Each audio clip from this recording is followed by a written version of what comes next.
Hi everyone, इस video में हम देखने वाले हैं सुपर ग्लोबल्स के बारे में। सुपर ग्लोबल्स क्या होते हैं और कैसे काम करते हैं। तो गाइस बेसिकली सुपर ग्लोबल्स कुछ इनबिल्ट वेरिएबल्स होते हैं पीएचपी के अंदर, जिसको आप कहीं से भी यूज़ कर सकते हो। उनका नाम है सुपर ग्लोबल्स। ग्लोबल्स का आपको पता है कि यूज़ कर सकते हो कहीं भी। ये इनबिल्ट वेरिएबल्स हैं, मतलब ये बने बनाए वेरिएबल्स हैं जिनको आप कहीं भी यूज़ कर सकते हो आपके पीएचपी के फाइल्स के अंदर। ठीक है, तो आपके पास जो कुछ सुपर ग्लोबल्स हैं, एक तो है आपका डॉलर ग्लोबल्स करके। तो ये कैपिटल में इस तरीके से लिखते हैं, इसको यही लिखना है। ठीक है, एक होता है आपका डॉलर अंडरस्कोर सर्वर। ठीक है, और एक आपका होता है डॉलर अंडरस्कोर गेट। उसके बाद एक और होता है आपका पोस्ट। ठीक है, डॉलर पोस्ट होता है। और उसके बाद एक और होता है आपका कुकी। ठीक है, फिर एक और होता है आपका रिक्वेस्ट।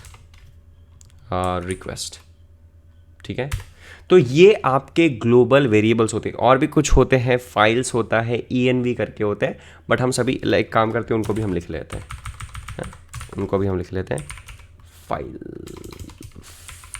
फाइल्स। और एक और होता है हमारा env। ठीक है, तो इसमें से हम सभी के बारे में अभी नहीं पढ़ेंगे। अभी हम बात करेंगे सिर्फ सबसे पहले जो सबसे इंपॉर्टेंट है वो ग्लोबल्स वेरिएबल की।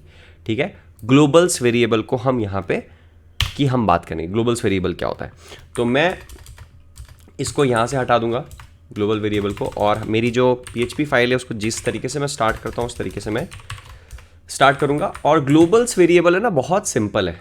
ठीक है, यहाँ पे मैं एक वेरिएबल बना लेता हूँ, डॉलर माई नेम। ठीक है, इक्वल टू राजदीप। और नीचे आके मैं एक फंक्शन लिखता हूँ, फंक्शन बनाता हूँ ऐड। और इस ऐड फंक्शन के अंदर मैं इको करवाता हूँ डॉलर माई नेम को, और नीचे आकर ऐड फंक्शन को मैं यहाँ पे रन कर देता हूँ। तो आप देखोगे कि ये मैं रन नहीं कर पाऊंगा क्योंकि यहाँ पे अनडिफाइंड वेरिएबल दिखाएगा। तो मैंने आपको बताया था एक तरीका है ग्लोबल्स करके मेरे को इसको डिफाइन करना पड़ेगा, बट मेरे पास ये जो ग्लोबल्स वेरिएबल है इसको यूज़ करके मैं एक और तरीके से इसको एक्सेस कर सकता हूँ। इंस्टेड ऑफ माई नेम मैं क्या कर सकता हूँ, इको, ठीक है, डॉलर ग्लोबल्स, और यहाँ पे इस तरीके से मुझे वेरिएबल का नाम इसके अंदर लिखना है, माई नेम। ठीक है, माई नेम मैंने किया सेव, और यहाँ आके अगर मैं रिफ्रेश करता हूँ तो आप देखोगे राजदीप मुझे यहाँ दिखाई दे रहा है। तो बेसिकली जो मैंने आपको पुराना तरीका बताया था वो एक तरीका है, बल्कि और इसके बाद आप ग्लोबल्स वेरिएबल को यूज़ करके भी जो ग्लोबल वेरिएबल्स होते हैं उनको आप एक्सेस कर सकते हो। तो ये बहुत एक इजी तरीका होता है। एग्जाम्पल के लिए मैं कोई एक और ले लेता हूँ, dollar last name L name कर लेता हूँ, और यहाँ पे ले लेता हूँ मैं धाकड़।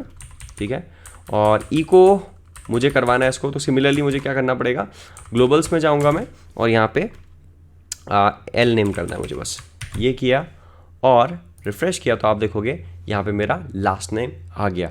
तो सिंपली मुझे अगर ग्लोबल वेरिएबल्स को एक्सेस करना है तो डॉलर ग्लोबल्स लगाना है, फिर क्या लगाना है, स्क्वायर ब्रैकेट लगाना है, और कोटेशन के अंदर मुझे इस वेरिएबल का नाम लिखना है। तो ये एक तरीका है वेरिएबल्स को एक्सेस करने का। अब आप बोलोगे सर हमने पहले किया था, ग्लोबल्स लगा के हमने वेरिएबल लिखा था, फिर नीचे इको करवाया था, वो करें ये करें।